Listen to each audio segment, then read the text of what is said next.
Olá, minhas amigas e meus amigos, muito bom dia, boa tarde, boa noite, saudações a todos, de acordo com a hora do dia em que vocês vão ver este vídeo. Eu sou o Félix de Almeida e este é o Prato Cheio Podcast. Dentro, portanto, temos então o Competências 360 Graus.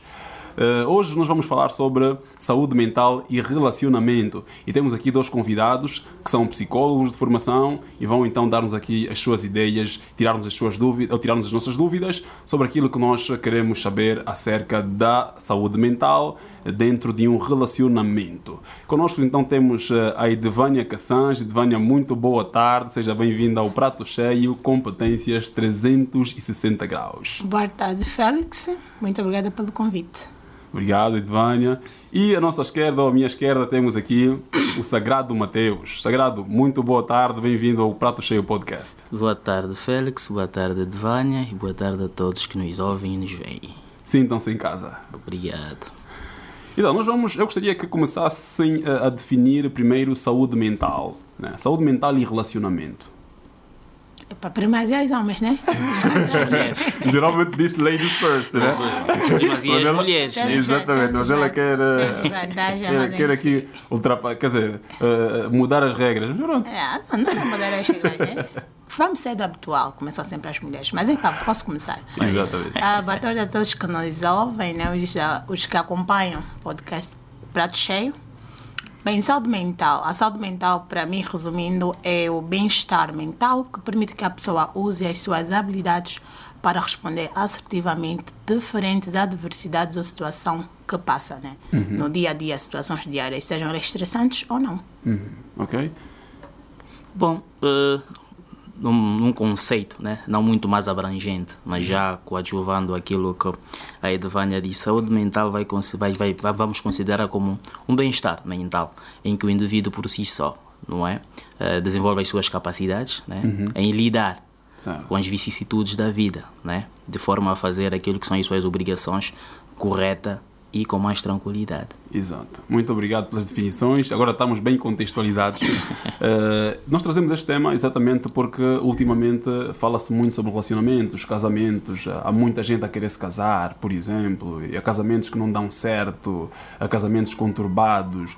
E essas relações, quando falo de relacionamento, não são só relacionamentos, por exemplo, conjugais, né?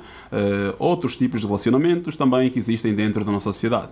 Mas eu vou começar já pelo conjugal, com um exemplo um pouco já assim quente, né? Eu tenho um amigo que diz o seguinte: o relacionamento tem algumas fases, né? Há quem diga que tem 5 fases. E há uma fase, não exatamente a primeira, que a primeira parece ser a do bem bom, né? Que é a fase da lua. Mas há uma fase em que parece que há uma saturação, ou pelo menos alguém na relação está saturado do outro. O outro já não diz muita coisa, né? Aborrece até. E eu tenho um amigo que diz que quando ele for casado, ele vai construir um anexo em casa. Quando chegar esta fase, ele vai se afastar, vai ficar naquele quarto, nem que for um mês, até passar aquela fase de saturação. Vocês acham isso correto? Ou seja, até que ponto é que este afastamento pode afetar ou melhorar o relacionamento de duas pessoas dentro de uma casa? Vou falar mesmo de marido e mulher. Nesta fase. Vamos começar com a Edvânia. Eu não tenho marido, nem vivo maritalmente, mas eu encaro, né? Não vai falar com um psicólogo, Edvânia. Sim. Com um psicólogo. Eu só fizer que eu não tenho marido, nem vivo maritalmente. Mas eu digo sempre, a família é como uma empresa, né? Em que tens os recursos, se não geres da melhor forma não tem como tu progredires. E o relacionamento tem conflitos. E lida-se com pessoas diferentes, de culturas diferentes, educação diferente, visão e valores diferentes. Nós não procuramos pessoas iguais a nós, mas pessoas diferentes, mas complementares, né? O que nós procuramos. E a qualquer fase de um relacionamento vai aparecer conflitos. É uma coisa no namoro tudo muito bonito, outra coisa é conviver 24 horas com aquela pessoa. E vou dar ideia de eu que fui atleta. Imagina ficar trancada 2 semanas com pessoas que tu treinas durante todo o ano e depois lá dentro vais que não é assim tão bonito. E não difere muito disso do marido e mulher, mas tu tens que saber lidar. Nós temos que ter a capacidade de enfrentar as situações. Fugir não vai mudar a situação. Face que é a situação que tens que dar tempo para a pessoa refletir e achas que não é o melhor momento para intervir. Porque também nós temos que saber quando falar, como falar. Porque podemos estar a tentar falar uma coisa boa, mas a pessoa não está no melhor momento e não vai processar ou não vai perceber da melhor forma. Então não concordo muito isso que as pessoas têm de evitar conflitos, evitar situações desagradáveis, evitar problemas. Enquanto te veres vivo, enquanto viveres com um ser diferente, enquanto viveres com alguém que, embora te ame, mas tem uma percepção diferente da tua, tens que ter a capacidade de enfrentar as situações que vão te aparecer. Porque fugir não vai resolver nada ou reduzir o problema, né? Certo. Sagrado, é normal a pessoa sentir-se saturada de alguém? Ou seja, será que já não há amor, já não há gosto, já não se gosta daquela pessoa? Ou é humano? Isto é algo que acontece com seres humanos, ficar saturado de alguém? Bom, aqui uma questão. De princípio, o relacionamento, a relação entre seres humanos nem sempre é linear. Em psicologia social, normalmente nós costumamos a dizer que todo relacionamento tem as suas fases. Temos a fase da criação, temos a fase do conhecimento mútuo e depois temos a fase dos conflitos. Os conflitos são patentes no relacionamento. Certo. Existem conflitos intrapessoais e conflitos latentes. Quando o conflito é latente, você tem um conflito por si só. Agora, cabe a você ter a habilidade suficiente e não transmitir esse conflito para o seu parceiro ou para a sua parceira. Aí sim estaremos a ser invasivo. E já falando aqui da saúde mental, estaremos a prejudicar a saúde mental da outra pessoa. Aí vai surgir uma questão, tudo bem, mas eu tenho um problema, estou em conflito, o meu conflito ainda é latente. Por que eu não tenho que compartilhar com a outra? Tudo bem. Aí não é uma questão é uma questão de respeito e tolerância só.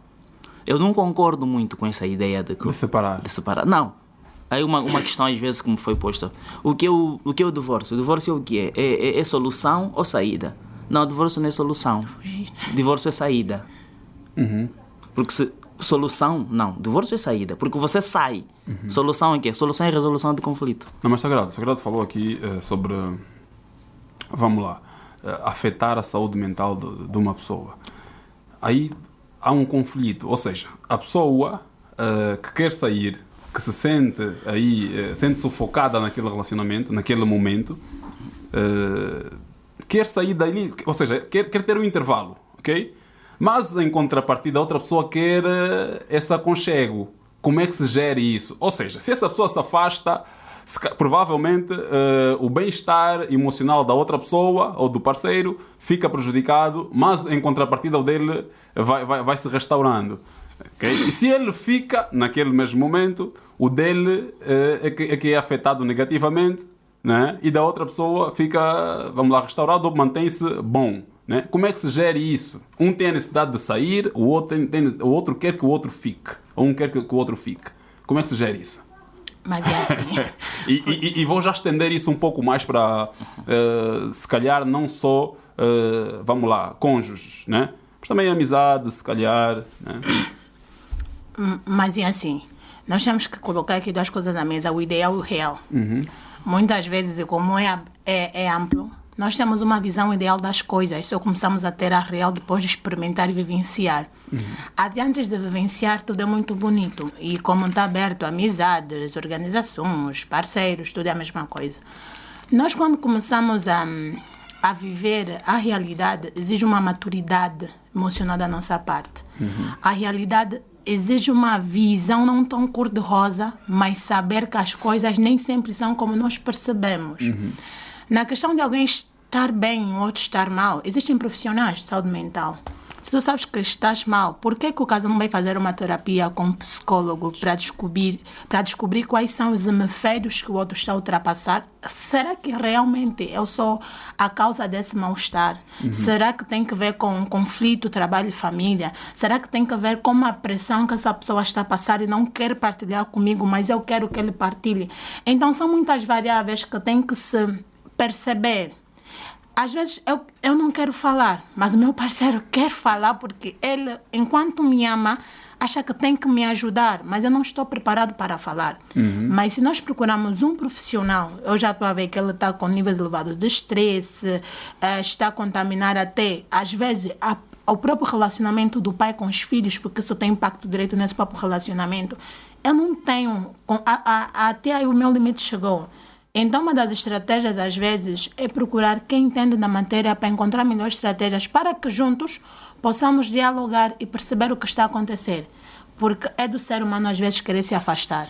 Às vezes, nós não queremos estar todo o tempo junto, não queremos toda hora falar, queremos ter um tempo nosso. O nosso parceiro também, às vezes, tem que conhecer com quem está a se relacionar. É o primeiro ponto. Às vezes, nós nos relacionamos sem conhecer com quem estamos a nos relacionar. Pensamos que somos nós a nos relacionar conosco mesmos, mas é uma outra pessoa. Então tem todos esses aspectos que tem que se refletir. Às vezes eu sou mais extrovertida, ele é mais introvertido.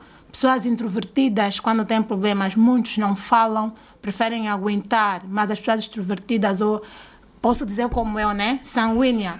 Pensei e falei. Se aconteceu, não aconteceu, pensei e falei. Mas eu posso ter relacionamento com alguém que não é assim. Então tem muitas variáveis a serem refletidas nesse meandro.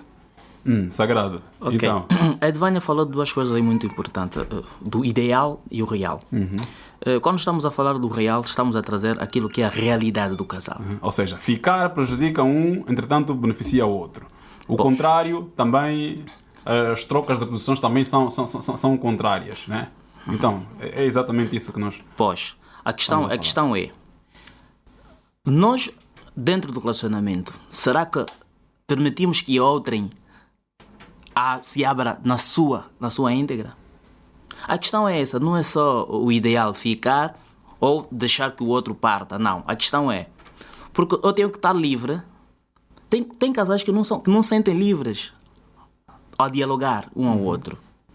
Mas como é que não? A questão é, aí está a questão. Ela disse duas coisas muito importantes. Um pode ser mais extrovertido, outro pode ser mais introvertido. Certo. Aí está a questão. Tem coisas que casais que não são muito abertos, vamos assim dizer. Não são muito abertos. Aqueles casais, inclusive, que, por exemplo, estão sempre a lutar, os dias estão sempre pancada, mas volta e meia a mulher está grávida.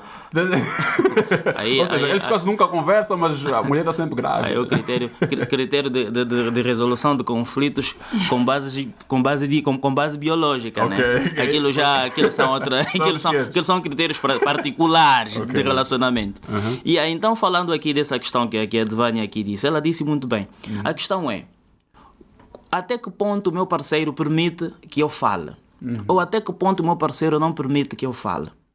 Isto vai ditar aquilo que a gente chama da realidade. Qual é a nossa realidade? Certo. O conhecimento mútuo. Só há conhecimento mútuo quando as pessoas dialogam. Porque nós deixamos de dialogar. Que se diga de verdade. Já não dialogamos. Que se diga de verdade. Deixamos de dialogar. Quer dizer, quando não tínhamos telemóveis, dialogávamos mais do que agora que temos telemóveis. Nós pensamos que o diálogo das redes sociais é prioridade. É comum agora ver casais, né, sentados, um de um lado do outro, e cada um com seu telemóvel durante 3 horas. Isso é perigoso. Quer dizer, isso até não só em casas, mas até em amizades, né? Em convívios. Isso é perigoso. Em convívios. Todo mundo com exatamente. Nós deixamos de dialogar. Às vezes nós esquecemos que isso é afastamento. Não, mas... Nós estamos juntos, mas estamos afastados. Sim, sagrado. Mas o diálogo, dentro do diálogo, pode haver sempre discordância, ou quase sempre discordância em vez de concordância. Isso então, é que é importante. Nem sempre o diálogo, se calhar, é a solução. Se calhar uma terceira pessoa ali... Né? Quando digo terceira pessoa, não está a falar de namorado ou namorada. O mediador? Sim, um mediador, um psicólogo, se calhar. Sim, claro. Se calhar um pastor, como estamos acostumados aqui com as igrejas. Nós. Ou avô, só que também, pronto, desse terceiro, quando é avô, também já vou falar sobre isso.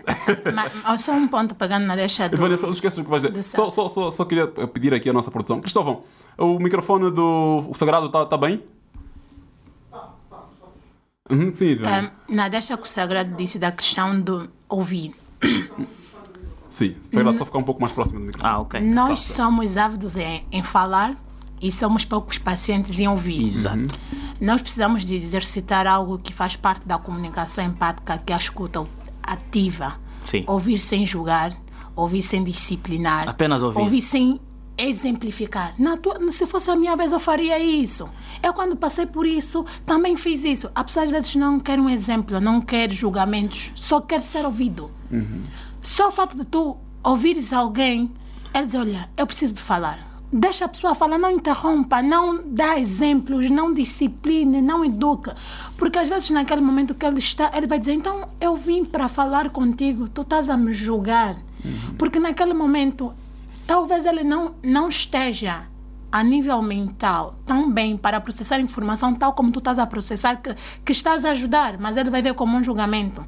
Então nós temos que exercitar muito a questão da escuta ativa. Félix, num diálogo é normal ter conflitos.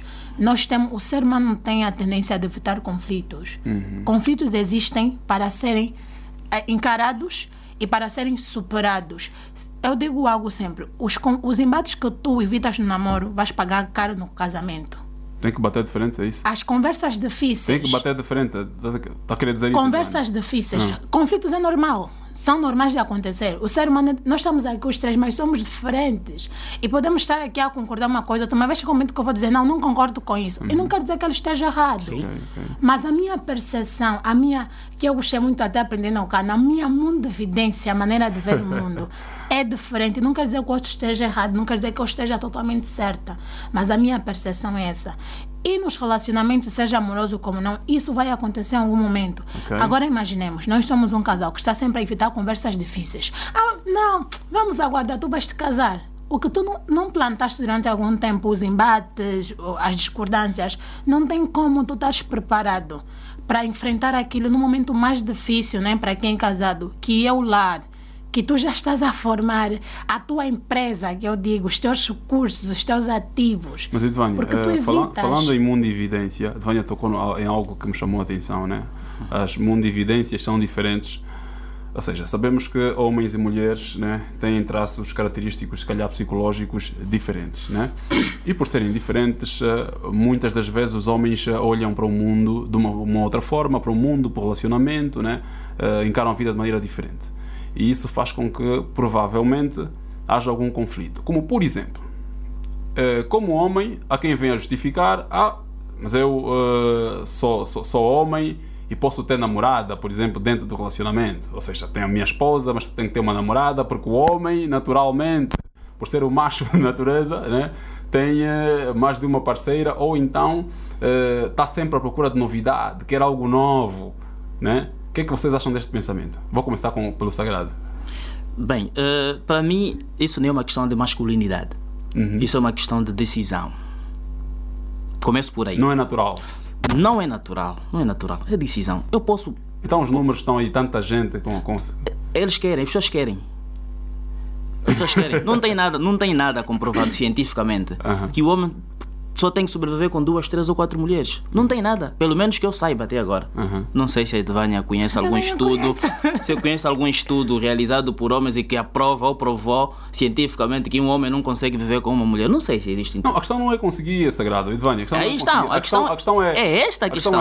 Existe alguma característica psicológica natural do homem para ter essa tendência? Não existe. Segundo a ciência? Não existe? Não existe. E a mulher não tem, o homem tem? Sei que se existe essa característica, meu querido Félix, eu ainda não sei se já foi estudado, mas para mim está mais cá para uma questão pessoal. Por quê? Porque atração. Por atração física, eu tive que arranjar essa namorada porque gostei da estrutura corporal dela. Ou por quê? Por atração psicológica, vamos assim dizer, eu gostei da forma da abordagem dela. E esses elementos todos vão fazer com que eu me sinta atraído por uma outra mulher. Não que exista na realidade um estudo ou que exista uma apetência biológica, vamos assim dizer, que esteja aprovada que um homem só é natural o homem ter 2, 3 ou 4 mulheres. Isso eu acho uma aberração, né? Mas é uma questão mais pessoal do que biológica, nesse caso, vamos assim dizer. Além de pessoal, né? Tem aqui a variável cultural. Pois. Nós somos de uma cultura, a cultura banto. Pois, em que a poligamia é algo normal, né? O homem até quando só tem uma mulher e muitos dizem, tu és burro, só uma namorada, é como, então acha, para mostrar que é homem de verdade, para mostrar sua masculinidade, tem que ter mais do que uma.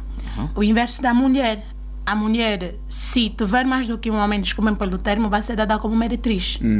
Né? Porque a mulher não pode ter a nível cultural. Existem outros países que podem ter uma cultura que é normal a mulher ter, mas eu, angolana ou banto, se for para essa cultura, eu acho aquilo abismal. Existe, é um termo, acho que é o poliamor, uma coisa. Não, poliandria. Não, poliamor com uma mulher pode, se tem mais de 3 namorados ou uma coisa assim, é normal ela ter mais de 3 namorados e a sociedade normaliza. Se eu não lembro qual é o país, eu já vi uma reportagem para tal, mas aqui não é normal. Não é questão biológica, não é questão de diferença entre homem e mulher. Acho que a cultura dá um embasamento para esse pensamento. Nós somos de uma cultura que os nossos pais, os nossos avós tinham mais do que duas mulheres. E até há um meme que dizem, se o teu pai, né? Como é que você, angolano, não tem irmão de pai? Sim. Porque para a nossa cultura é normal. O pai ter outra mulher, ter manjado paterno é algo muito normal. Isso é questão cultural. E pegando na deixa do nosso tema, que é, né, saúde mental e relacionamento, tem que ter atenção a algo. Ainda que as mulheres em África em geral dizem, não, eu aceito, e a avó diz, é algo cultural, tu tens que aceitar, tens que aguentar. Mais. Como é que vocês se sentem como mulher? Sim, ainda que não manifeste, mas isso, em certa medida, impacta a nossa autoestima. É muito comum tu ouvir as mulheres a dizer, então, ela me traiu, o que é que faltou em mim? O que é que ela tem que eu não tenho? Mas eu lavo, eu cozinho, eu engomo, eu sou uma mulher prendada, eu faço tudo, mas ainda assim ele foi fora. Por que é que ele foi fora? Parece que é um comentário normal, mas é a manifestação, às vezes, do estado mental dessa mulher.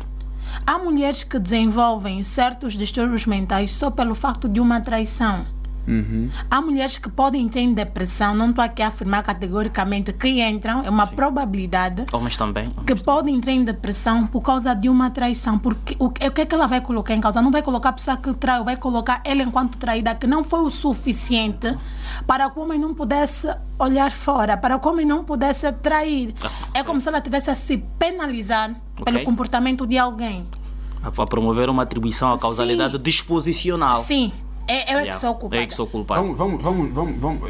Eu gostaria de falar aqui exatamente dessa cultura, né? Se é para ser para vocês, se na vossa opinião, acham que portanto, já assumiram aqui que é uma cultura nossa.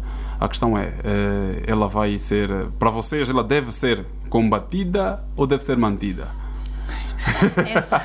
Bem, a cultura é importante para a identificação de um povo. Atenção, sem fugir do tema, em função daquilo que é o estado de saúde mental das parceiras, por exemplo, né? Vocês são psicólogos e provavelmente mais para o sagrado, que recebe pessoas, né? e atende mais, se calhar mais para este lado, né? O que é que tem recebido, por exemplo, relativamente a isso, em função dos resultados ou daquilo que é a sua realidade nos atendimentos psicológicos, né? Acha que essa cultura deve ser mantida, né, preservada, ou então combatida em função daquilo que são estados psicológicos ou clínicos das pessoas que vão à sua procura? Bom, essa é uma pergunta muito, mas muito, vamos assim dizer, muito culturalmente invasiva, né? Sim. A cultura é importante para a determinação e a identificação de um povo. Nós somos pertencentes a uma cultura banto e que na nossa cultura é normal que um homem tenha 2, 3 ou 4 mulheres. Agora, a questão que se prende é saudável? Exatamente. Para quem tem de passar por isso? Aí vamos aqui impor uma outra neste questão. Neste caso, quem? A mulher. Quem? A mulher, neste caso, porque para o homem é normal, vamos assim dizer. Muito mexendo quando são traídos. Sim, poxa, aí já não é cultural. Aí já não é traído, não é cultural. Pois, para a mulher, neste caso, é a questão que a Edvânia disse. Nós crescemos e fomos educados de certa forma. A mulher é a provedora de casa. O homem é o caçador. O homem vai à caça. A mulher é a provedora de casa? A provedora, sim. O homem é o caçador. o homem caçador. Quem educa? Vamos assim, quem educa é a mulher. Provedora no sentido de Sim, educar e gerir a própria casa. Quem gera Exatamente. a casa. Aí é que se diz, porque a mulher sabe até identificar a sua casa. Por quê? Porque ela é a gestora. Quem gera a casa é a mulher. Vamos estar de acordo nisso. Quem gera a casa é a mulher. Porque o homem é só... Dê-me só 3 horas para gerir os filhos, né? Cozinhar, dar banho e tudo, mas alguma coisa vai ser errada. Não é que eu não consiga. Não, atenção. Não é um padrão também. Não é um padrão. Pois, então essa questão da cultura, se deve ser banida ou deve ser preservada. Bom, culturas são para ser preservadas. Nós, conscientemente, é que temos que saber até que ponto devemos preservar essa cultura. Já é uma questão pessoal. Eu chamo mais atenção para uma questão pessoal. Tudo bem, é normal para a nossa cultura um homem ter 2, 3 ou 4 mulheres. Mas para mim, ou para a minha família, é benéfico ou é saudável? Para a minha mulher, por tudo aquilo que a gente já construiu, nessa altura, eu arranjar mais uma relação, será benéfico para a minha família? Seria importante, se calhar, os nossos avós perguntaram ao nosso avô. Avó, já alguma vez perguntou à minha avó se ela está feliz com a outra mulher que arranjou? Mas a questão não é estar feliz, a questão é ser obrigada a suportar. Sim, exatamente. E a questão é, às vezes, é que a abertura, o nível de informação que se tem hoje, as nossas avós não tinham. Não, mas uma coisa, Vânia, eu acho que a minha pergunta não foi respondida ainda. Vamos manter a cultura? Vamos preservar? Respondeu. Há coisas... O sagrado. O mente factual e arte factual. Na cultura é mais fácil tu mudar o arte factual, que é a alimentação, o vestuário, mas o mente factual, que são as crenças, valores, é difícil de mudar. Temos aqui que aceitar. Mente factual. Mente factual. A cultura tem duas factos mentais, no caso, se desdobrando. Até não. O mente factual, as coisas mais de crença, valores. Agora, o arte factual, tu podes mudar. Exemplo, hoje nós usamos peruca. É uma arte factual, é o palpável. É que tu podes... A roupa, tu podes mudar. Mas o mente factual é difícil de mudar. Porque é o que faz a pessoa. Eu, para me identificar enquanto angolana, não é só pela minha roupa, mas o que eu falo, o que eu vejo, como eu me posiciono, me faz as pessoas perceberem de qual cultura eu sou. Embora nós estamos a viver o processo de alinhação cultural, né? O que eu chamo, mas existem coisas... Essa vertente mente factual, Félix, vamos admitir, não é que seja impossível, mas é complexa e é difícil de se mudar. Porque até nós educamos as nossas filhas, nós somos educadas, né, as mulheres em Angola, a prover. Hoje nós vemos o feminismo, o empoderamento. Se perguntas a Vânia, és de acordo? Eu fui numa educação que não me faz alinhar-se a esses valores. Não estou a dizer que quem está nesse valor está errada, mas a maneira como eu fui educada não me faz me rever nesses valores. Mas faz-te me rever na poligamia? Na poligamia não é que eu aceite, mas eu sei que é verdade. Eu não posso negar que não seja verdade. Aceitaria estar numa situação dessa? Eu sei que a pergunta parece pessoal, mas... Sim, e é o que eu disse a princípio. Tem situações até que tu passes, é que tu vais saber qual vai ser o teu posicionamento. Porque antes de tu passares, pode dizer até não. Principalmente essas questões muito sensíveis. Mas até tu viveres, é que tu vais saber como é que eu vou me posicionar, como é que eu vou reagir, porque a pessoa que está a dizer não aceito, mas quando me acontecer, eu vou aceitar. Você vai ser obrigado a lidar com a situação. Sim, eu vou aceitar. Então não é algo de eu dizer se eu aceito, eu não aceito isso. Deixa-me só terminar, Sagrado, por favor. O que eu estava a dizer, no tempo das nossas avós não tinha muita informação, não havia estudos que diziam mulheres se suicidam por isso, tem nível de ansiedade, até o psicólogo era só visto para tratar de malucos, né? Você está estudando psicologia para tratar de malucos. Hoje nós temos um mundo mais aberto, temos profissionais mais capacitados, mais especializados, que qualquer problema de forma mental que tu tens um profissional que pode te acompanhar.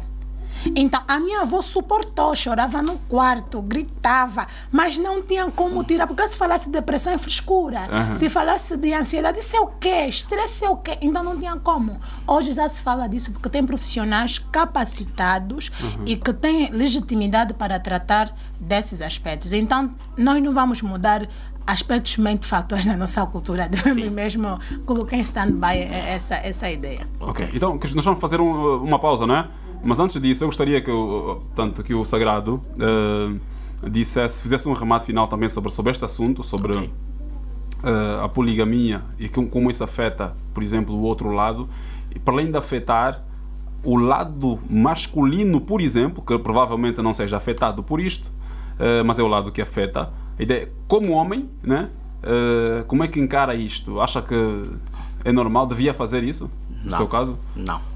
Já que disse que depende muito daquilo que é a posição pessoal. Exatamente. Qual é a sua posição pessoal? A minha posição é não, é contra. A minha posição é contra. Mas já disse muito bem, é um aspecto cultural que identifica, né, do ser humano. Vamos assim dizer. A relação entre seres humanos. A psicologia social vai estudar o quê? Vai estudar a influência recíproca entre indivíduos. Por quê? Porque o ser humano é um ser eminentemente social. E sendo um ser eminentemente social, vive num processo de correlação. E esse processo chama-se interação social. Em que há aí não só a dependência, mas a interdependência. A interdependência, estamos aqui a falar de 2 ou mais pessoas. Bom, aí está a questão. Você deve avaliar. Tudo bem, é uma questão cultural.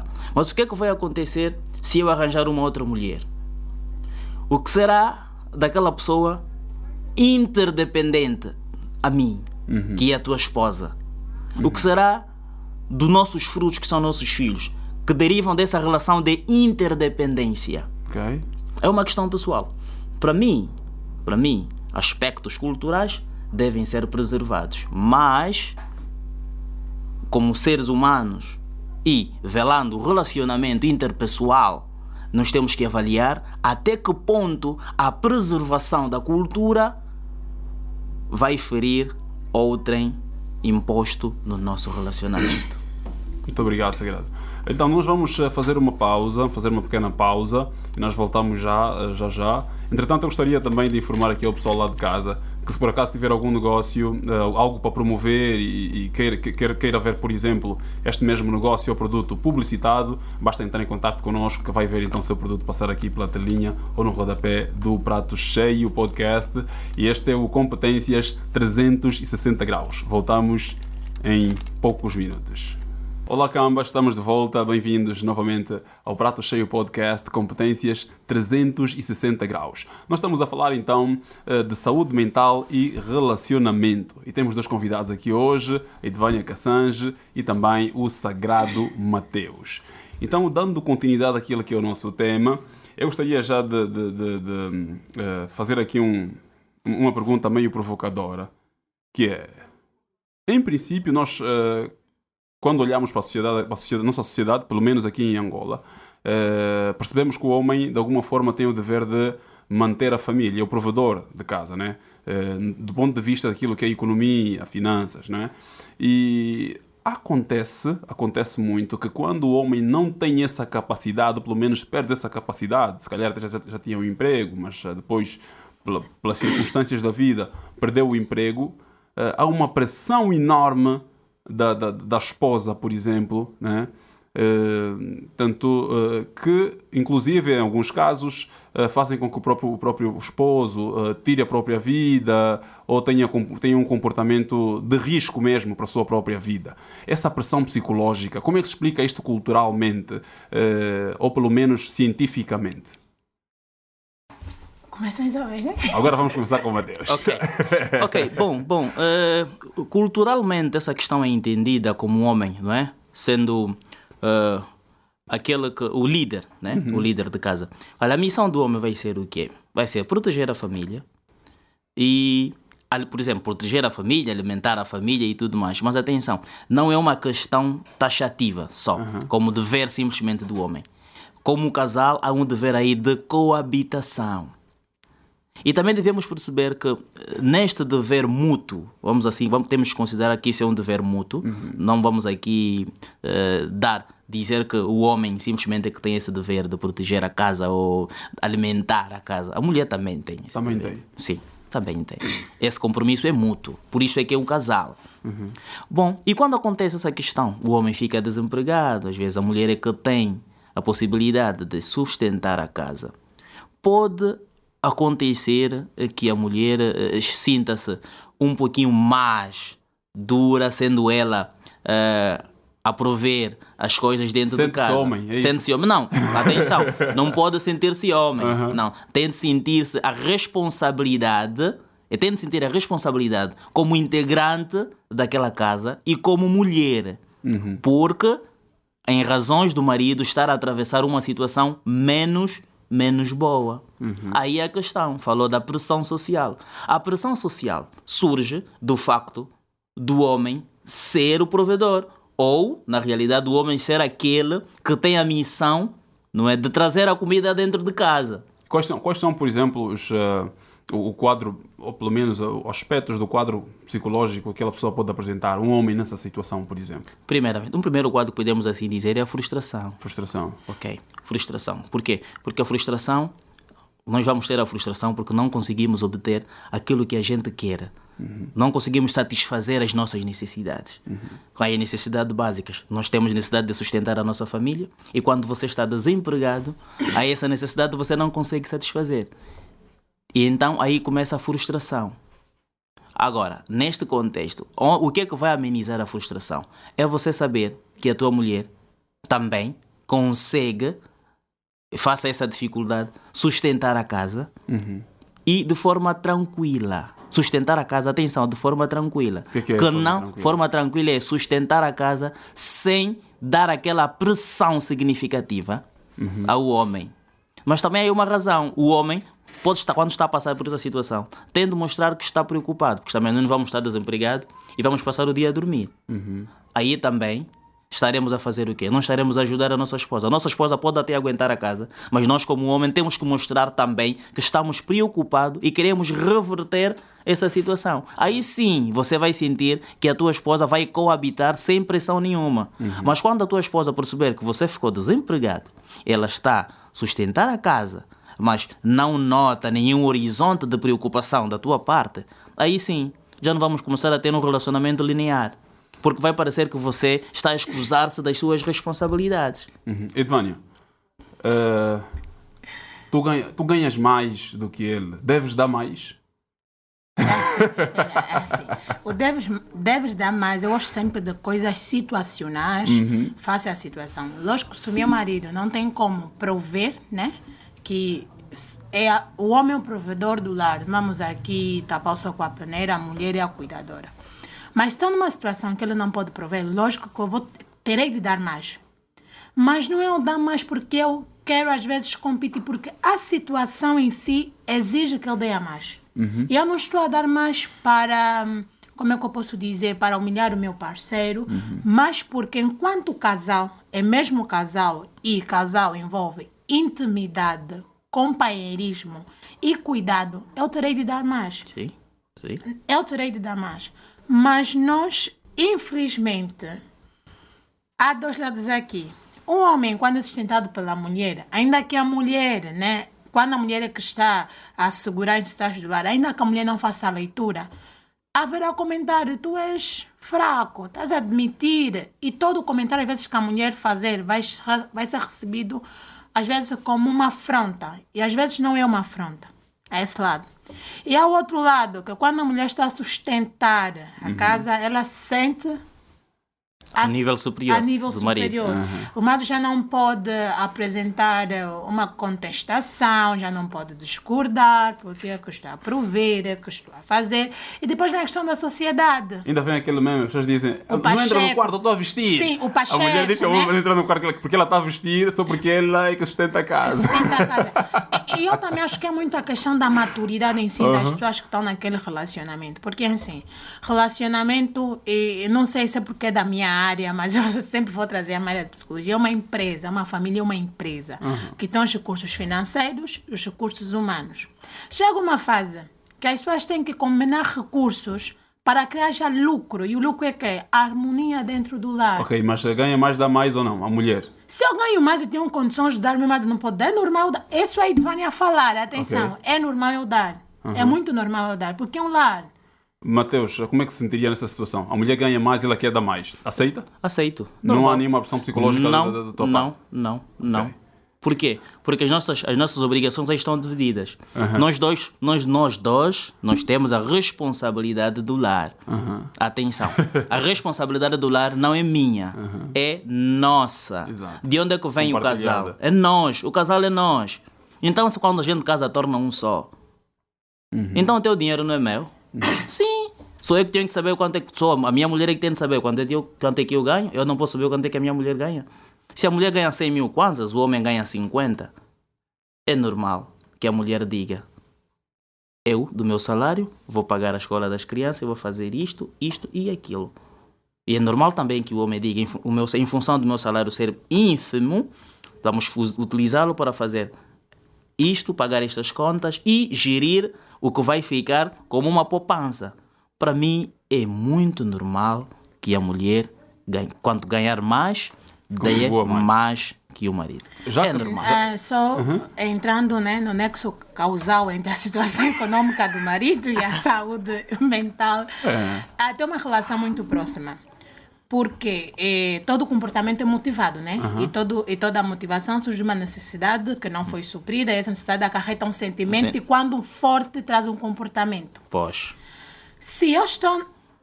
Eu tenho uma necessidade de reconhecimento, que é o homem, naquele momento que ele não está a conseguir suprir as básicas, que é de segurança, né? Que é a comida, a casa em si. Mas eu vou ter uma outra necessidade, que é de reconhecimento, que embora eu esteja desempregado, talvez eu esteja a fazer outra coisa, que não tem que ver com questões financeiras, mas que estão a contribuir positivamente para o lar. Lavar a louça, por exemplo. Lavar a louça. O homem está aí a lavar a louça. Isso, é assim, não essa questão aqui de homem estar a lavar a louça não diminui o homem. Sim, né? sim. Porque um casal, então, devem contribuir para que as coisas avancem. Não estou a dizer que é uma obrigatoriedade. Mas ele imagina que aqueles casos de Vânia, que ele diz: não, eu sou homem, tá a ver? Eu não posso fazer essas coisas, mas ele também não está a trabalhar, ou seja, não tem emprego. É assim, tu quando estás com alguém, é por isso que eu disse desde o início, as conversas difíceis. Há conversas, homens mesmo que já te diz, para mim, eu não lavo a louça. Sim, é direito. Ele é direito, já vai te dizer, eu não lavo a louça, isso para mim é trabalho de mulher. Então você não pode ficar na esperança que quando casares, ele vai mudar esse argumento, vai ser a vossa rixa. Ou você utiliza mecanismo de formas a persuadir o seu marido a ajudar-te a fazer aquela questão. Mas de princípio, a priori ele já disse que eu não lavo a louça. Eu não lavo. Então já está sendo que ele não lava. Não vai fazer porque já vai haver rixas. Então, a nível da saúde mental, um homem se sente impotente. E vê uns comentários, um bombardeio de comentários. O ser humano tem duas janelas emocionais, as janelas light e as janelas killers, né? As janelas assassinas, que está relacionado com medo, a raiva, toda a emoção negativa. Quando eu estou numa situação em que eu quero suprir uma necessidade e eu não consigo, como o Sagrado já disse, entro em frustração. Se eu não reconhecer o meu estado emocional e não ter a capacidade de interpretar a emoção e regular essa emoção, isso vai despoletar um comportamento negativo. Às vezes muitos homens partem para a agressão. Às vezes muitos homens entram em depressão. Não só as mulheres que têm depressão. Os homens entram, mas às vezes não demonstram que estão naquele estado depressivo. Por isso é que às vezes vemos alguns casos de suicídio. Não é taxativamente só pela depressão, mas a conjuntura de todo o ambiente, de toda a situação que ele está a viver, acomete a saúde mental dessa pessoa. É possível, Edvânia, alguém estar em depressão num relacionamento e não perceber que está em depressão? Que está em estado depressivo? É assim, a depressão é um diagnóstico e quem tem capacidade para fazer esse diagnóstico é o especialista, é um psicólogo que não só a Edvânia ver o meu amigo diz, estás depressivo. Às vezes até a depressão também tem classe. Temos a leve, temos a leve, temos a moderada e temos a grave. Então, não é o fato de eu ver alguém triste, meu marido não está a comer, está trancado no quarto, vou dizer, não, ele está depressivo. Não, vamos mesmo a um profissional, o profissional vai fazer um acompanhamento, vai poder analisar o caso, vai poder dizer se ele está depressivo ou não. Mas acontece, acomete sim a saúde mental, porque eu me sinto impotente e vem uns bombardeios. Poxa. Você também é homem. Que homem é esse? A olhar mulheres até que chegam e dizem, eu já sou de manhã, mas que homem é esse que está aqui em casa? Tu não sabes as guerras internas que o teu parceiro está a sofrer. Há homens que só saem de casa para não ouvir o barulho do filho a pedir pão e ele não conseguir dar o pão. Há homens que inclinam para o alcoolismo por causa da saúde mental dessa pessoa, homens que acabam inclinando. Ele não bebia, mas com uma frustração é tanta.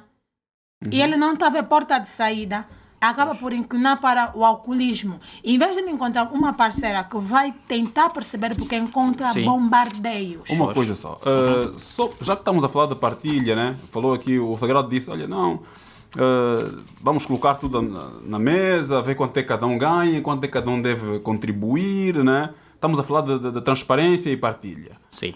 Telemóvel. Vocês acham que cada um... Ou seja, os cônjuges devem saber a palavra passe. O telemóvel não é...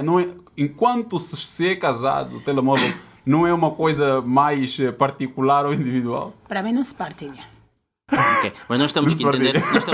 Nós temos que entender até que ponto é a privacidade. Vamos lá, privacidade. Qual é a privacidade de um casal? Aqui quem faz as perguntas sou eu. Está bem, mas agora eu estou a me atribuir. Edvânia, qual é a privacidade de um casal? Olha, para mim um telemóvel ter a passe não é privacidade. Privacidade vai muito além de partilhar ou não a passe do telemóvel. Há coisas que tu é invasiva e pensa que nós, porque tens a passe do telemóvel do teu parceiro, e na verdade respeitar o espaço do outro é desde as emoções, o posicionamento, o pensamento, o ser e estar. Para mim isso é privacidade. Pois. O ser estar, respeitar o ser estar do outro, para mim é privacidade. Okay. Eu, Edvânia, vou dizer, e podem me atirar pedras, eu não acho que partilhar passes do telefone ou dar acesso a redes sociais é fidelidade, é lealdade ou transparência. Porque até a quem te trai, tu tens acesso a todas as redes sociais. Para já, atualmente o nosso telemóvel é o nosso centro de trabalho. Há muitas informações profissionais que estão nos nossos telemóveis. Eu sou da opinião que o telemóvel, sim, é de uso pessoal. O fato de eu estar casada contigo não me dá o direito de mexer no teu telefone sem a tua autorização de mexer no teu telefone. Porque é de uso pessoal. Porque passa um pouco mais em direção do microfone. Tá bem, tem informações do trabalho que eu não posso ter acesso. Há mulheres que não é o marido a conversar, mas ela é que está a conversar com outra pessoa se passando pelo marido. Já teve situações, vou dar exemplo, a nível de recrutamento e seleção, que eu liguei para um candidato, quem atendeu foi a mulher, mas por ouvir uma voz de mulher. Já está a imaginar o cenário? Eu disse, não, estou a ligar para dar o feedback da entrevista. Mas ela interpretou que não fosse isso. Então, para mim, Edvânia, as pessoas são livres de pensar o que quiserem, mas para mim, Edvânia, telemóvel, sim, é de uso pessoal. O casal, sim, tem que ter limites nos relacionamentos. Às vezes nós somos mesmo muito invasivos. Ok, é sagrado. É o seguinte, isto, de alguma forma, segundo o que nós vamos observando na nossa sociedade, tem servido também como um fator de desentendimento, se calhar alguma pressão, principalmente por parte dos maridos. Sentem-se pressionados porque as mulheres... Geralmente as mulheres querem mais saber do telemóvel do marido, as redes sociais, a password. Os homens, em geral, discordam disso. E qual é a posição do Mateus? Bem, eu, para responder essa questão... É um fator que afeta a saúde mental do relacionamento? Afeta sim. Há aqui um princípio. Partilha ou não partilha? Password. Partilha. Password, pode partilhar? Partilha. Okay. Homem, até certo ponto, a falta de partilha vai afetar sim a saúde mental. Por quê? Porque você vai obrigar que a pessoa pense o porquê que você não quer. Eu vou dar um exemplo, vou aqui trazer à tona aqui uma teoria que eu tanto gosto, que é a teoria do equilíbrio. Essa teoria de Heider. Ele vai dizer que em todo o relacionamento pessoal, um sinal positivo e negativo é imposto no relacionamento.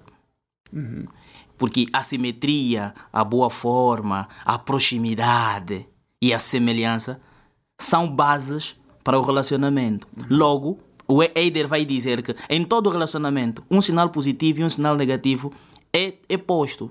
E se jogarmos esses sinais, nós teremos o resultado do relacionamento. Aí está a questão.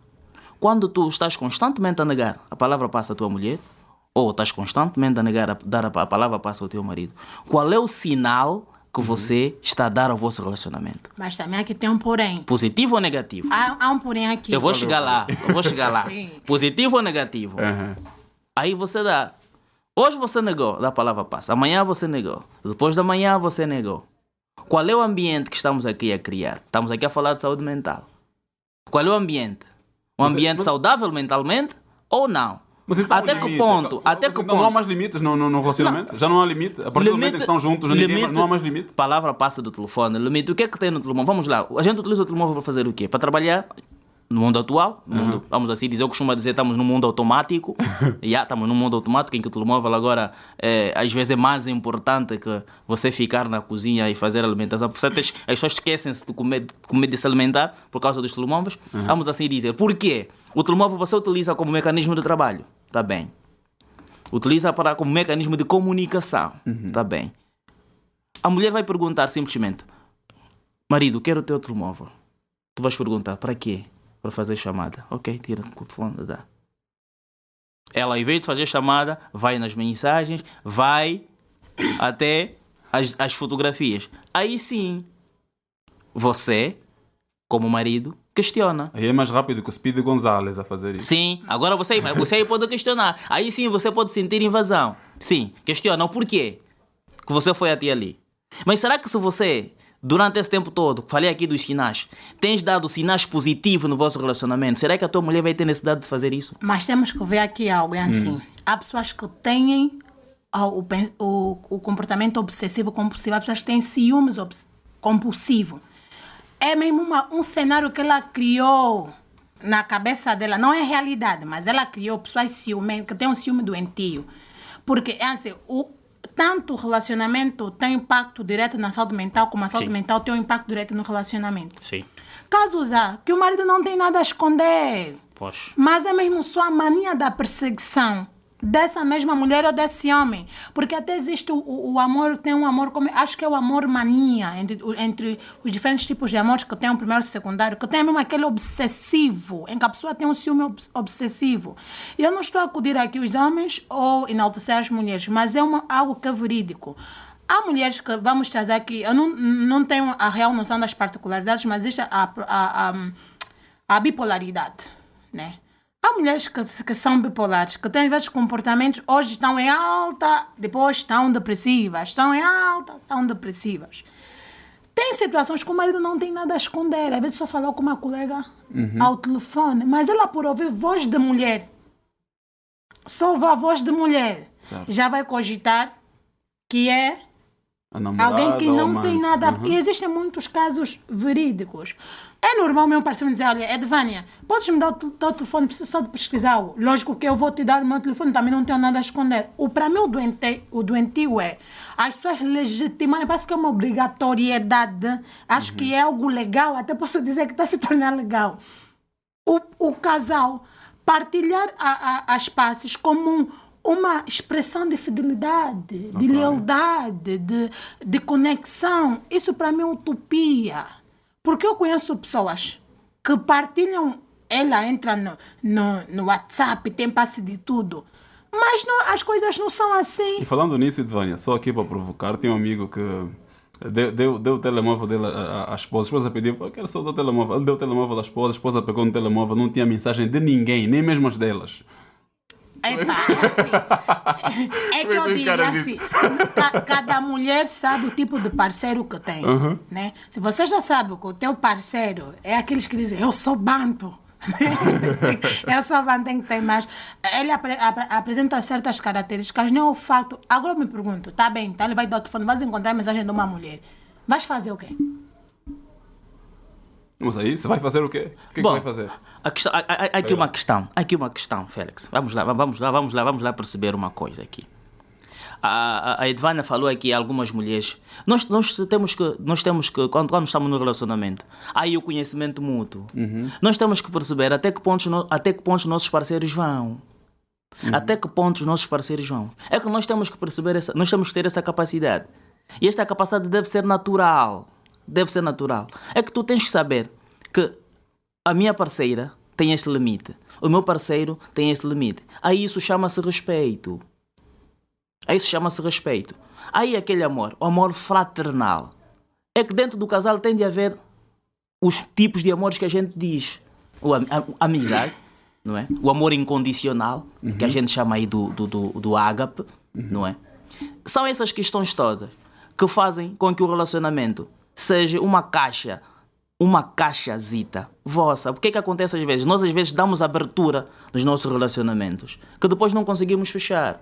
Quando nós não temos capacidade de fechar alguma porta, então não vamos abri-la. Ok. Sim. Nós temos que educar, nós, entre parceiros, temos que saber educar isso. Temos que nos educar. Certo, mas Sagrado, ainda falou de um aspecto que é muito interessante, que é o conhecimento mútuo, saber até qual é o limite do nosso parceiro, até onde é que ele pode ir. Há um aspecto aqui religioso versus cultural, né? E penso que todos aqui têm esse conhecimento, não me julguem por isso. Acontece. A nossa religião, né, maioritária, diz que os homens, as mulheres, os homens, portanto, têm que se casar virgens, né? Vou partir para um assunto um pouco mais adulto. Têm que se manter virgens até o casamento. Então, nesta ainda de conhecer os limites, conhecer o parceiro, né, saber até onde é que ele vai, há pessoas sexualmente incompatíveis. No sentido de, por exemplo, o homem é sexualmente muito ativo e a mulher não. É o contrário do que o homem é. Eu penso que, se calhar, não vou falar aqui da idade, mas pela experiência, dá para ver que, se calhar, o Sagrado já consegue mais ou menos aqui perceber o que eu estou aqui a tentar dizer, né? Depois aparecem aquelas situações em que ela tanto atende-me pouco, né? Isso também afeta o relacionamento, certo? Certo. Afeta a saúde mental do relacionamento. Como é que se resolve uma situação destas para que não afete o relacionamento? Edvânia, Sagrado, quem quer começar? Começar aqui. Pode começar aqui assim. Então, por isso é que nós estamos a bater sempre na tecla que diz não namoro é a fase do conhecimento. Mas ele não teve tempo de conhecer porque ele teve que cumprir. Okay. Atenção. Não, espera teve que cumprir, assim. Casou-se virgem. Quer dizer, se calhar, ele até nem é virgem, mas a mulher casou-se virgem. Sim, e ele, assim. Mesmo que não foi virgem, mas pelo menos não atendeu enquanto eram namorados. Depois, como é que fica essa incompatibilidade sexual? É por isso que nós estamos a falar do conhecimento mútuo. Se eu vou me casar com um homem que já é ativo, eu tenho que ter consciência que eu vou encontrar desafios. De tal modo que o homem que vai ficar com uma mulher que não é ativa sexualmente também sabe que vai encontrar. Mas eles não têm esse conhecimento vão descobrir dentro do casamento. Mas então no namoro vocês conversam sobre o quê? Será que eu vou ocultar? Então, lógico que não vais ter conversas muito invasivas, porque principalmente se tu és virgem, você não se sente confortável para ter certos tipos de conversas, né? Vai limitar certas coisas. E normalmente os homens têm uma maturidade para perceber essas coisas. Mas se eu estou com alguém, eu vou conversar. É por isso que se diz conversas constrangedoras e difíceis. São para ter no namoro, não é para ter depois de você casar. E vais começar a ver o ponto de vista do teu parceiro. Nesse sentido, principalmente da vida sexual, há que se conversar para tu veres o ponto de vista da pessoa. Porque também os homens têm um tabu. Quando uma mulher é ativa sexualmente e já teve mais de 1, 2, 3, 4 namorados... Assim, a ideia não é ter quantos namorados já teve, mas é a energia sexual dela. Ou seja, a atividade dela enquanto casais. É só disto que eu estou a falar. Isso é algo muito subjetivo, Félix, porque há quem dá certo, há quem entende, há quem não. Estás a ver? Então, é algo que eu sou da opinião que o Sagrado disse, o conhecimento mútuo é sobre isso.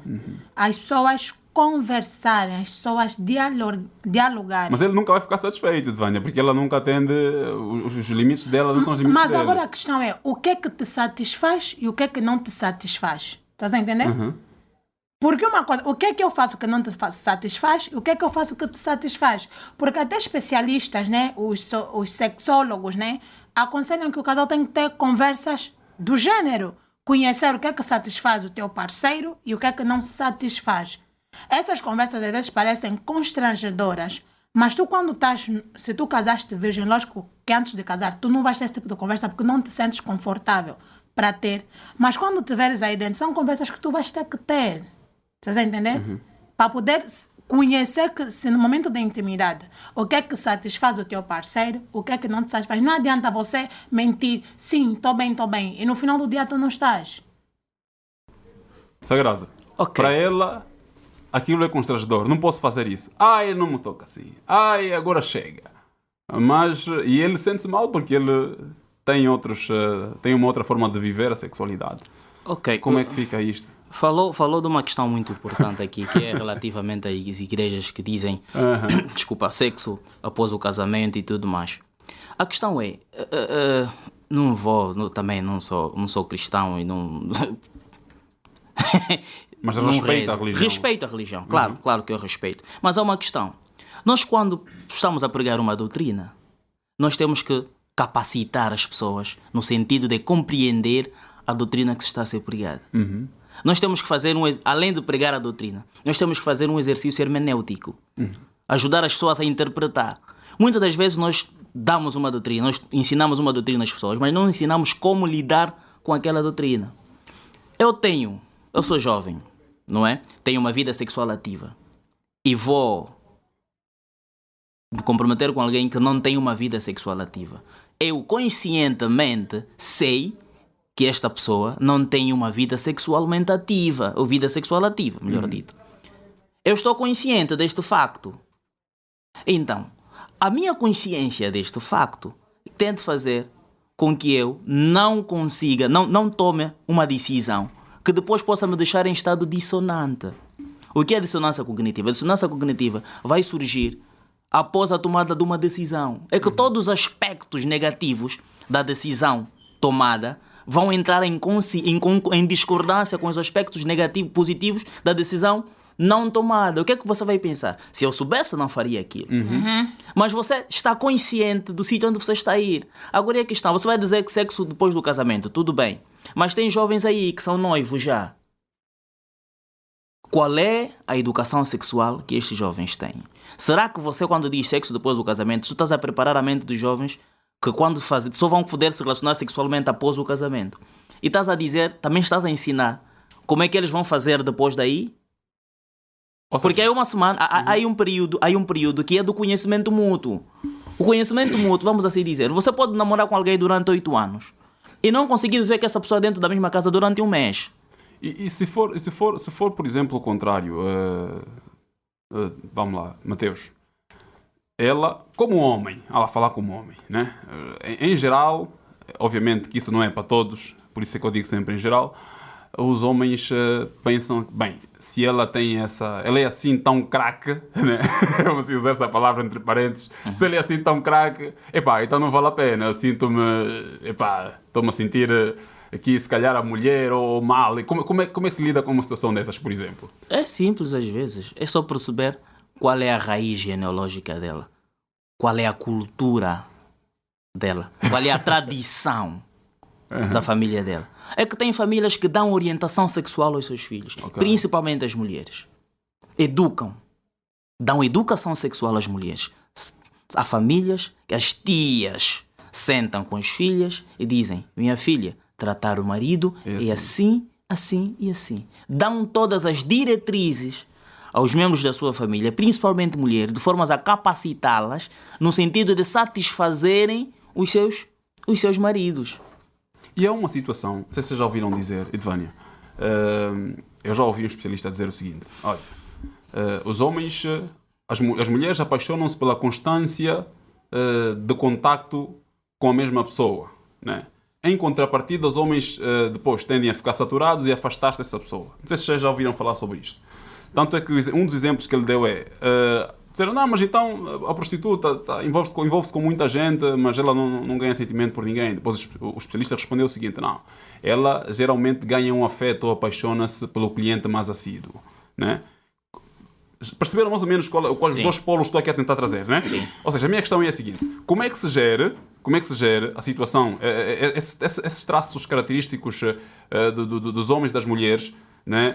Se calhar até do lado mental, ou seja, quanto mais ele se envolver com essa pessoa, mais ele depois ou seja, ele vai sentir-se saturado, depois quer se calhar novidade, ou então quer uma pausa, e do outro lado, a mulher, né, que sente mais afeto pela pessoa com quem mais momentos partilha. Como é que se gera isso, essa diferença, se é que existe?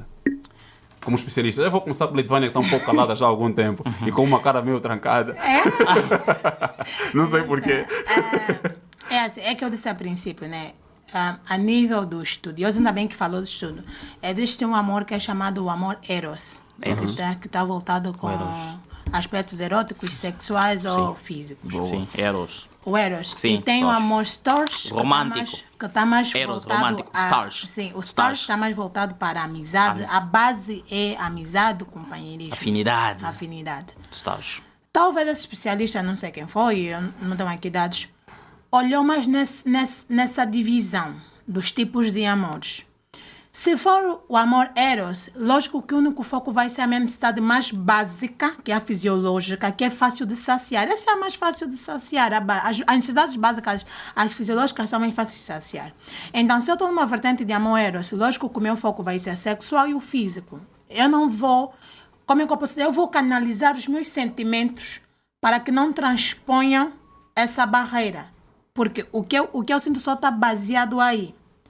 Mas, e também não são todas as mulheres ou todos os homens, atenção. Sim, por isso é que eu disse em geral e não todos. E nós temos que ver aqui que existem algumas doenças de forma mental que levam homens a procurar constantemente outras mulheres. E às vezes muitas das bases de querer experimentar algo novo, não estou aqui a afirmar. Às vezes estão doentes. Pode ser a pornografia. Às vezes pessoas muito expostas à pornografia querem experimentar tudo o que estão a ver. Afeta o relacionamento com a pornografia também. E a parceira não quer experimentar o que ele está a ver. Estás a entender? Então ele vai procurar alguém que não vai negar aquilo que ele está a ver. Então, a nível mental, essa pessoa não está bem. Então, existe esse lado. Bem, procurem especialistas, vocês querem experimentar tudo. Disse aqui a Joane. Não estou a dizer que tem que procurar, mas é uma vertente, né? Sim. Às vezes as pessoas que veem muito e nós sabemos que a pornografia tem um impacto negativo na saúde mental. Então a pessoa que está constantemente exposta a esse cenário, quer experimentar tudo o que está a ver, pode encontrar uma parceira que não está aberta a fazer aquilo, porque ela não concorda com aquilo. Mas além do amor eros, ela tem um amor storge por essa pessoa e não quer perder essa pessoa. Estás a entender? Porque encontra uma amiga, encontra uma base. Mas ele também quer o amor eros, que é uma dissonância, que também está voltado à questão sexual ou à questão física. Entra aí um conflito. Entra um conflito. Aproximação, afastamento. Sim. Então o que é que ele faz? Ele vai aí e ele quando vai diz, por que eu fiz isso? Foi algo de momento. É algo mesmo só de momento. E vai para a mulher. Mas às vezes as mulheres têm a base mais assenta, nós falamos no amor ágape, né? Ágape. O altruísta, o do cuidado. O fraterno. O fraterno. Então, é que nós falamos desde o início, a questão do id, do superego e do ego. Em muitas situações, os homens são muito guiados pelo id e as mulheres são pelos instintos, que tu não consegues controlar os instintos, e as mulheres são mais voltadas em muitas situações pelo superego, que são as normas. Então, mulher, se quiser fazer algo, o superego vem errado. Estás a infringir uma norma, uma regra, não pode. Então não vou fazer. Melhor não, vou recuar. E às vezes não acontece muito na questão de certos homens, não está a dizer de todos os homens. Então é uma questão de se analisar. Eu sou sempre da opinião que nós não podemos ser absolutistas com as teorias. Eu sou sempre do relativismo e do situacional. Exato. Então, Sagrado, qual é a tua posição em relação a isto? Bom, eu começaria com uma frase do Dr. Aníbal Simões, que eu tanto gosto. O significado que atribuis às coisas é que determina, na maior parte dos casos, as tuas ações. Quanto mais pornografia você vê, mais perverso você se transforma, mais necessidade de ter ato sexual você tem. Aí está. Você canaliza muita força mental nesta ação. Aí, lógico, aquilo depois vai começar a se transformar quase numa necessidade constante. Como é que às vezes surgem as nossas patologias? E que a gente às vezes não percebe que estamos diante de uma patologia. Quando as coisas começam a ser repetitivas. Não é normal você ter necessidade de se relacionar sexualmente durante o dia todo. E é uma situação que não é de vez em quando, não. É recorrente. Você tem que estar preocupado com isso. Não, mas é o seguinte, pronto, Sagrado. é óbvio que falar durante o dia todo, isso já é excessivo. Mas a minha questão é exatamente a seguinte. Inclusive, eu nem toquei na pornografia. Esse exemplo foi a Devânia que trouxe. Pois, por isso é que eu toquei nesse exemplo. O meu exemplo é o seguinte. A minha questão é a seguinte.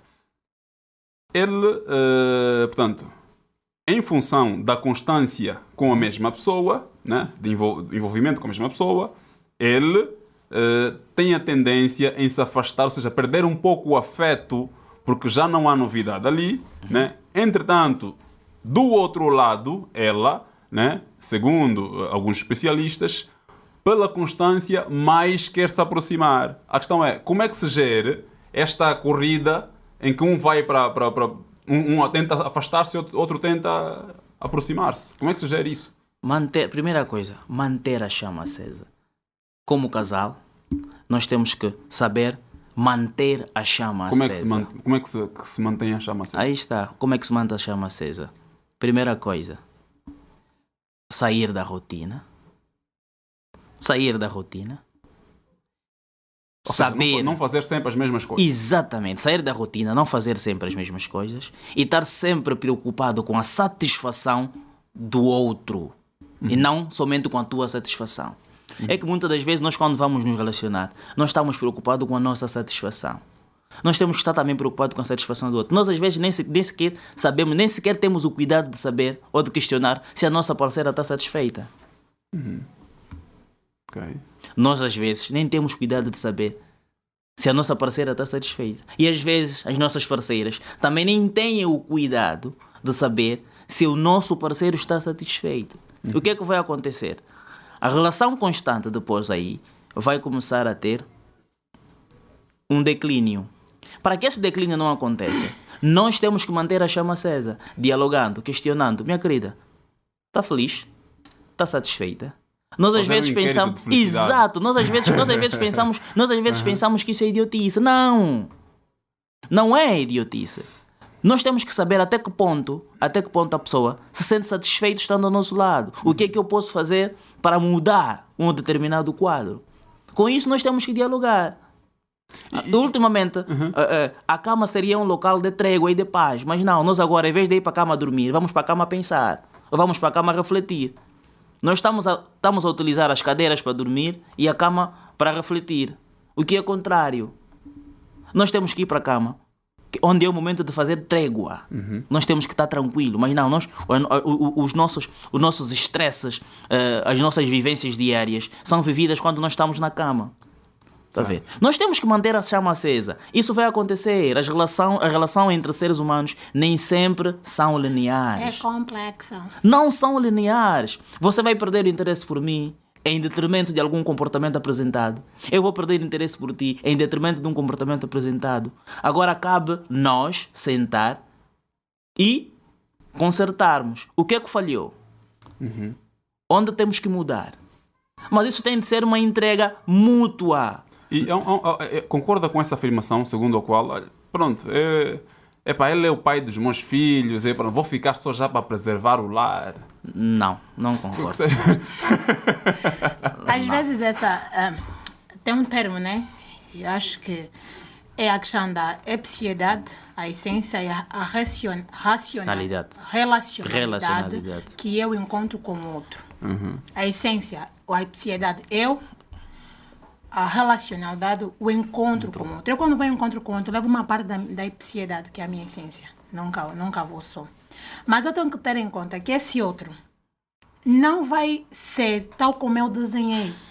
Porque ele é um ser, embora semelhante às vezes, mas é diferente. Isso às vezes que muitas dizem, vou só ficar porque ele é pai dos meus filhos. Às vezes aí tem um cunho de dependência emocional. Às vezes tem um cunho de dependência financeira. Eu vou sair daqui. Imaginemos alguém que começou a ver com alguém com 20 anos, tem 50 anos já, não tem um certo poder financeiro para sustentar os filhos, não sabe se quando sai daí o que é que vai comer, onde é que vai dormir, não sabe como é que ela vai se sustentar se sair daí. Às vezes tem esses aspectos que nós não conseguimos refletir. É pensar, eu vou sair, com quem vai cuidar dos meus filhos? Com quem vou deixar os meus filhos? Nós até podemos não concordar, Lógico que eu não concordo uma mulher que esteja a sofrer abuso, seja físico ou psicológico, manter-se naquela porque não... Vai-se embora. Na tua opinião, pronto, acabou, vou-me embora. Tinha que se ir embora. Há coisas que tu podes negociar, Félix. Há coisas que tu podes tolerar, mas há coisas que tu... Se tu continuas, tu vais morrer. Porque hoje em dia, assim, há uns que dizem, hoje está assim, uns dizem, eu, se não me sinto bem, vou-me embora e acabou. Não, isso para mim também é muito... É relativo a isso. Eu não posso ficar preso aí naquela relação. Eu não estou a gostar, não estou a me sentir bem, para tu dizeres, para tu fazer essa afirmação, tens de saber qual foi a percentagem de luta que você deu nesse relacionamento. Sim, então você não lutou. Ainda não lutou. Já disse que eu não sou... A Edvânia aqui falou uma coisa muito importante. Desculpa, o nosso português do século, eu não admito. Ok. Não admito o quê? Não admito um problema de 2 dias. Inclusive até dizem, eu vou trocar até eu achar a minha felicidade. Não estou feliz, saio, vou para outro relacionamento. As pessoas estão a dizer assim ultimamente, né?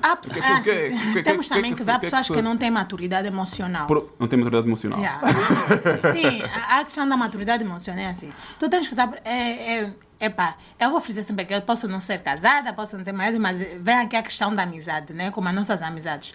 Sustentar uma amizade durante 14 anos, Félix, não é fácil. Tu tens que aprender a perdoar.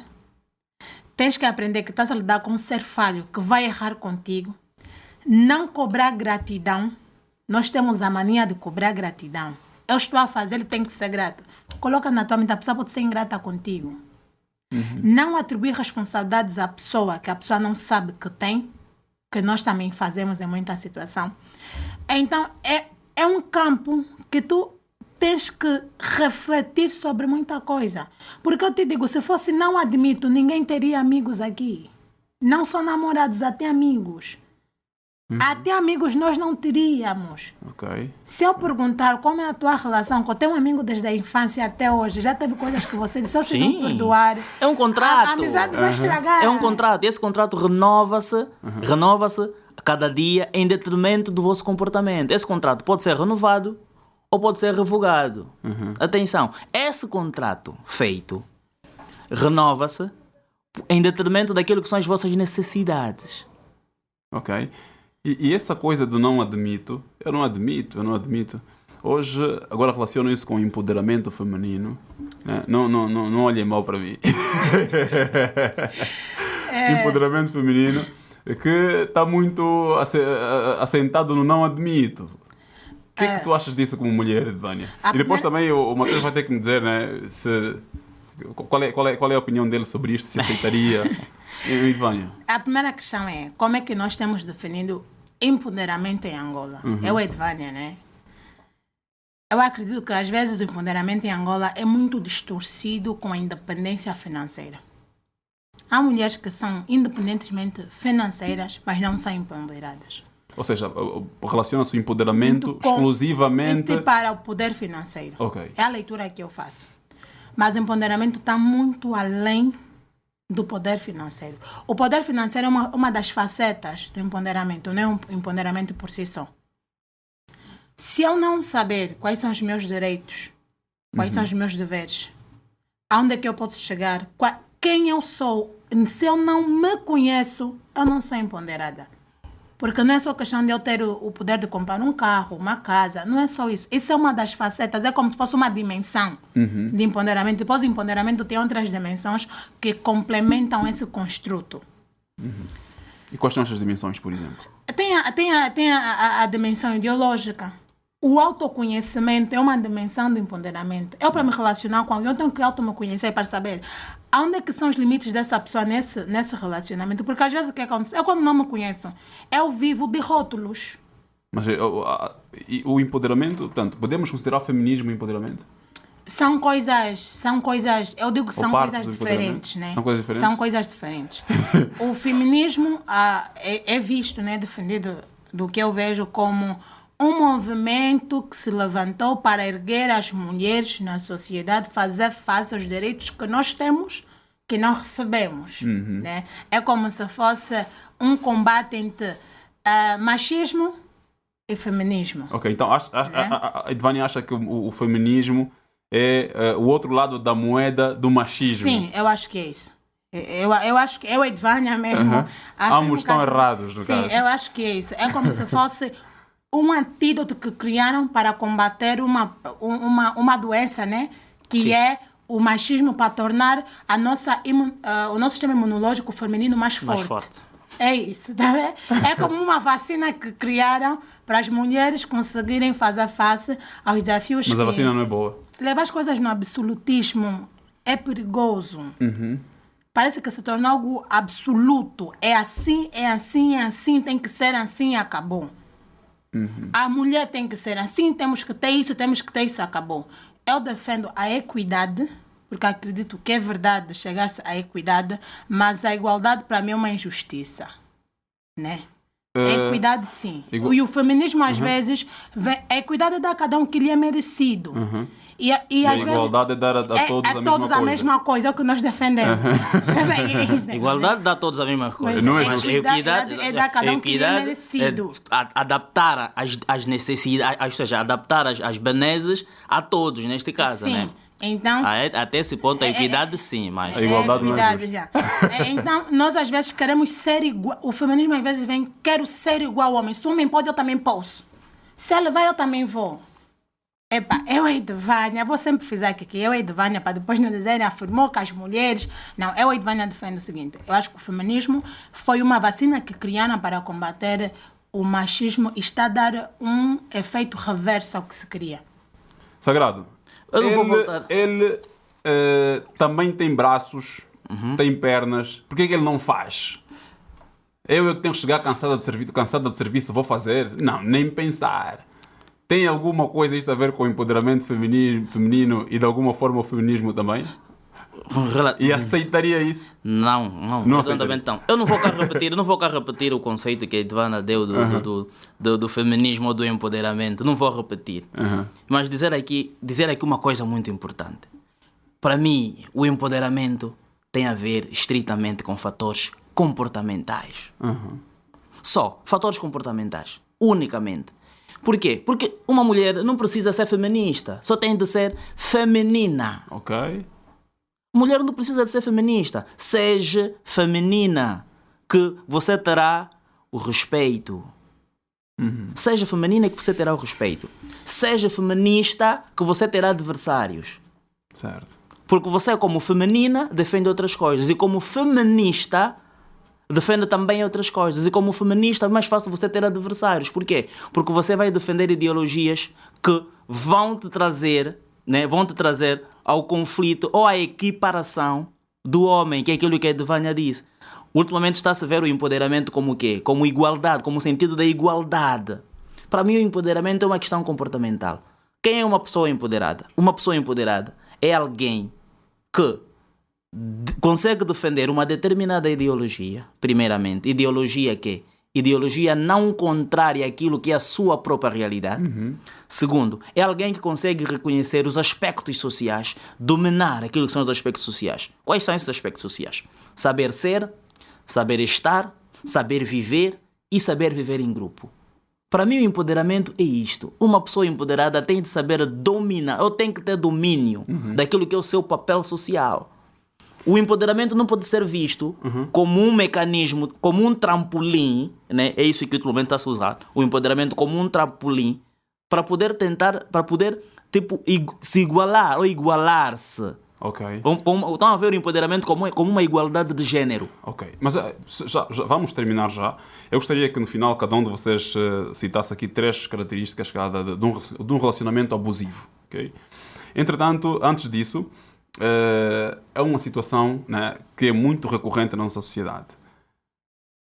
A mulher incomodar-se, ou então o homem, né, que vai dando mais para a sua própria mãe, em termos de, quando digo dar mais, estou a falar dinheiro mesmo, ok? Ou então ajuda mais a família, ou seja, a mulher sentir-se incomodada com o homem que ajuda a família da sua mãe, porque a família dele já é aquela que está com ela, né? Sim, em termos legais. Em termos, vamos lá, formais, né? Em termos formais, a família do homem é aquela, tá, a mulher dele, os filhos dele, né? Em termos formais. Entretanto, sabemos que é muito mais do que isso para a nossa realidade africana e para aqueles filhos, por exemplo, que de alguma forma são provedores da casa da mãe, né? E têm esse conflito, depois já a minha mulher não pode me ver dar à minha mãe diz que não posso dar ali. Como é que se pode gerir uma situação dessas? Primeiro, isto é um fator de problema nas relações, e se é, como é que se pode resolver isto como psicólogo ou como psicólogos? Vou começar com o Mateus. Ok. Isto para dizer que isto pode sim gerar conflitos dentro de um relacionamento. Mas está consciente dessa realidade, não? Claro, evidentemente. Que a questão que nós, quando nos casamos, nós queremos ter o nosso cantinho só. E quando começamos a ver que basicamente começamos a perceber que algumas atenções estão a ser mais prestadas à família de um dos cônjuges e não às de outros, aí pode começar a haver algumas dificuldades no que diz respeito ao relacionamento. Mas, por mim, são questões que são facilmente resolvidas. Ele deve ou não prover a família lá da mãe? Pode prover sim. A questão de dever é um pouquinho mais complicada. A questão do dever é um pouquinho mais complicada, mas pode sim. Não vamos aqui dizer que taxativamente sim. Porque vamos assim dizer, aquilo que estamos aqui a dizer desde o princípio. Cada casal ou cada relacionamento, ou a cada relacionamento é dado um sinal positivo e negativo. A multiplicação desses sinais é que vai ditar que tipo de relacionamento é o vosso. Tem mulheres que não acham um escândalo ver o marido a dar dinheiro na sua mãe, ou vice-versa. Não acham um escândalo. Por quê? Porque elas sabem que existem momentos próprios para isso. E também não pode ser uma constante. Onde é que surge o problema? O problema às vezes surge na constância. E às vezes quando a gente começa a esconder as coisas. Porque não é saudável. Eu não preciso esconder a minha mulher, que eu estou a dar dinheiro na minha mãe. Mas às vezes a mulher obriga. Eu não preciso. A questão está aí, eu não preciso esconder isso. Eu não preciso esconder isso. Quanto menos eu esconder, mais saudável o nosso relacionamento é. Ok. Edvânia, Assim. casamos-nos agora e a minha mãe veio passar um mês na nossa casa. A questão que eu coloco é: a mãe da mulher pode? Se a mãe da mulher pode? Eu coloco isso mais do lado do homem, porque geralmente a ideia que nós temos é que o homem é o provedor. Isso depende. Mais neste sentido. É o que dizem, né? A socialização primária. Os valores que passam para essa mulher. Se uma mulher... Há quem diz, eu estou a manter com o marido, não estou a manter com a família. É mentira. Tu, quando mandas com alguém, estás a manter diretamente com a família dessa pessoa, ainda que não queiras. Se uma mulher foi educada que sogra não é mãe dele, ela vai ter certos comportamentos defensivos. É um ponto. Às vezes o incômodo não é o facto do marido dar. É dares e deixar de dar aqui. Estás a entender? Pagas a propina às vezes do teu sobrinho, mas o meu filho não estuda em bom colégio. Mas o teu sobrinho está em bom colégio. Não há nenhum problema em dar para a tua família. Eu defendo isso, porque é mesmo tua família. Eles sabem o que passaram contigo. Eu encontrei um homem feito. A tua mãe é que sabe o que é que abdicou, o que é que sacrificou para fazer esse homem feito. Mas às vezes o complicado é quando das, né, a tua família, mas às vezes na tua casa não tem o que comer. Compras um carro para a tua irmã, mas a tua mulher anda a pé.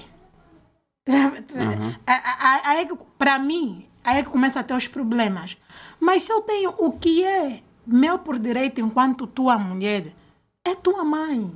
Ela é que se sacrificou para te colocar a estudar. Há casos que os irmãos é que se sacrificam para mandar esse irmão fora do país para estudar e vem como engenheiro.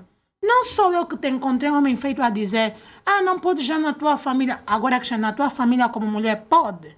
Pode mandar a sogra, né, a mãe da mulher para África do Sul, mas a mãe dele nunca pode ir para África do Sul. Então, são coisas às vezes da maneira como as pessoas concebem a família de com quem vão casar. Se eu interpretar a minha sogra é minha mãe, lógico que o que eu querer para minha mãe, eu vou querer para minha sogra, porque ela é minha mãe. Certo. Então, 3 características de um relacionamento abusivo. A manipulação, a agressividade e acho que é o ciúme doentio. Ok. Para mim são essas três. Agressividade. Agressividade é um dos fatores. É um dos fatores, olha, que está ali no topo. Está ali no topo. E atenção, a agressividade a gente pensa que às vezes a agressividade, quando a gente fala de agressividade, vamos logo à questão da física. Não. Agressão verbal, agressão psicológica. Tudo isso são fatores principais que causam a falta de estabilidade emocional no relacionamento e, consequentemente, aquilo que a Edvânia disse, às vezes a nossa vivência vai influenciar a nossa saúde mental. Nós, às vezes, levamos os relacionamentos às costas, estás a ver? Por obrigação, às vezes, de algum facto, ou porque sentimos que aquilo é um fardo. Certo. Então, esses sinais de agressividade que aqui a Edvânia acabou de dizer, nós temos que prestar atenção nesses sinais. E às vezes, nós quando vivemos um relacionamento abusivo, essa questão vem desde muito tempo. Só que nós tapamos os olhos, não percebemos os sinais. Temos aí a teoria do comportamento planeado. A teoria do comportamento planeado, da ação refletida, diz isso. As pessoas se comportam de forma positiva ou negativa, avaliando o que têm a ganhar ou a perder com a manifestação dos seus comportamentos. Então, um casal que em todo momento antes da briga, quando estão assim em divergência, eu um dia vou te matar. Ele todas as semanas repete isso. Você não pensa. Isso é uma agressão psicológica. Okay. É uma ação refletida. Agressividade. Quer acrescentar mais algum outro? Eu, por acaso, falando da agressividade, a Edvânia falou aí de 3, eu se calhar poderia acrescentar aqui uma questão muito importante, que é a falta de diálogo. Falta de diálogo. A falta de diálogo, isso é o extremo. E a dependência emocional, não entra aí? Bom, não é sendo casal. Dependência resultado. Dependência emocional. Atenção, porque a dependência emocional até certo ponto num casal vai mesmo existir. Ok. Dependência emocional vai existir. Eu posso sentir mais tranquilo ao lado da minha mulher. A minha mulher pode sentir mais tranquilo ao lado de mim. Já é uma dependência emocional. Ok. Então, 1 minuto para cada um, para fecharmos já o nosso programa de hoje. Sim, começamos por aí.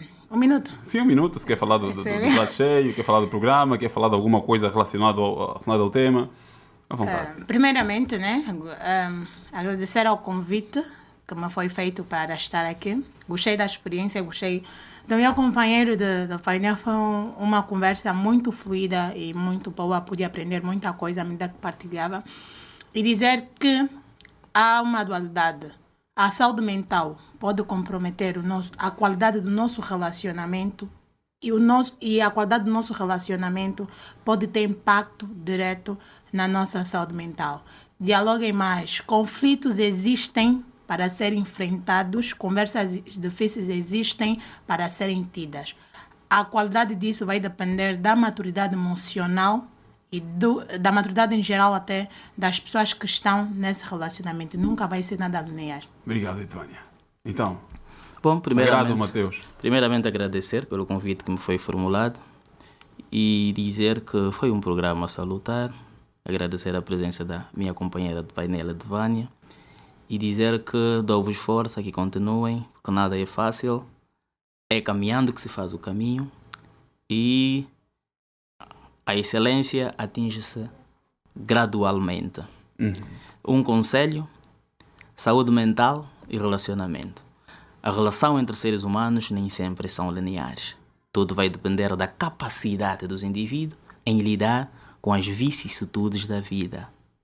E também aqui, para reforçar uma questão muito importante, o ser humano, como ser eminentemente social, vive num processo de dependência e interdependência. A esse processo chamamos relação social. Certo. E, portanto, nós temos que estar atentos a esse relacionamento social.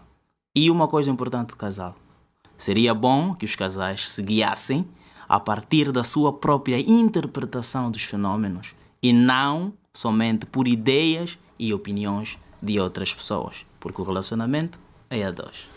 Sagrado Mateus, Edvânia Cassange, muito obrigado por terem respondido positivamente ao convite do Prato Cheio Podcast. Competências 360 graus. Nós ficamos por aqui, voltamos em próximas edições. Muito obrigado para quem está lá a ver-nos a partir do YouTube, Facebook, siga-nos também a partir do Instagram e estamos juntos.